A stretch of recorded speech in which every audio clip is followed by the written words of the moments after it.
നമസ്കാരം. മലയാളി വാർത്തയിലേക്ക് സ്വാഗതം. മുഖ്യമന്ത്രി സ്ഥാനത്തേക്ക് 99% സാധ്യത കെ.സി. വേണുഗോപാലിൽ നിന്ന് കെ.സി. പക്ഷ നേതാക്കൾ പിന്മാറില്ലെന്ന സന്ദേശം രാഹുൽ ഗാന്ധിയെയും മല്ലികാർജ്ജുന ഖാർഗെയെയും അറിയിച്ചു.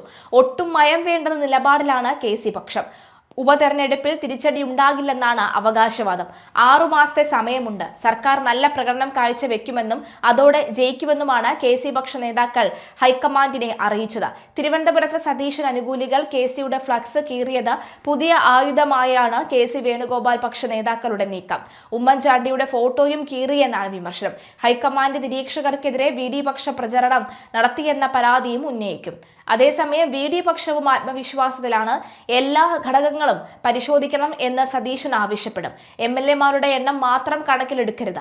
മത്സരിച്ചത് മുന്നണിയായിട്ടാണ് എന്നും ഘടകകക്ഷികളുടെ അഭിപ്രായവും കണക്കിലെടുക്കണമെന്നും ആവശ്യപ്പെടും. എന്നാൽ സീനിയോറിറ്റി പരിഗണിക്കണമെന്ന ആവശ്യവുമായി രമേശ് ചെന്നിത്തലയും രംഗത്തുണ്ട്.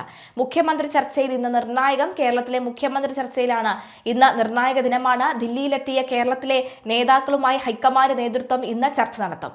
തർക്കം കൂടാതെ പരിഹാരം നടത്താനാണ്. പ്രശ്നം പരിഹരിച്ചാൽ വൈകുന്നേരത്തോടു കൂടി പ്രഖ്യാപനം വന്നേക്കാം. എം.എൽ.എമാരുടെ ഭൂരിപക്ഷത്തിൽ കെ.സി. വേണുഗോപാൽ മുന്നിൽ നിൽക്കുമ്പോൾ ഘടകകക്ഷികളുടെ നിലപാടും ജനവികാരവും വി.ഡി. സതീശന് അനുകൂലമാണ്. 45-ലധികം എം.എൽ.എമാർ നിരീക്ഷകരോട് കെ.സി. വേണുഗോപാൽ മുഖ്യമന്ത്രിയാകണമെന്ന് ആവശ്യപ്പെട്ടു എന്നാണ് കെ.സി. പക്ഷം അവകാശപ്പെടുന്നത്. ഈ കണക്ക് ഹൈക്കമാൻഡ് പരിഗണിക്കുമെന്ന ഉറച്ച ആത്മവിശ്വാസമാണ് കെ.സി. പക്ഷത്തിന്. മുഖ്യമന്ത്രി പദത്തിൽ ഘടകകക്ഷികളുടെ പിന്തുണ തുണയാകുമെന്ന പ്രതീക്ഷയിലാണ് വി.ഡി. സതീശൻ ക്യാമ്പ്. സംസ്ഥാന വ്യാപകമായി ഫ്ലക്സുകൾ പതിച്ചതും പ്രകടനം നടത്തിയതും സതീശൻ അനുകൂലികൾ തെരുവിൽ സജീവമാണ്. പിന്തുണയിൽ പിന്നോട്ടില്ല എന്ന് മുസ്ലിം ലീഗും വ്യക്തമാക്കുന്നുണ്ട്.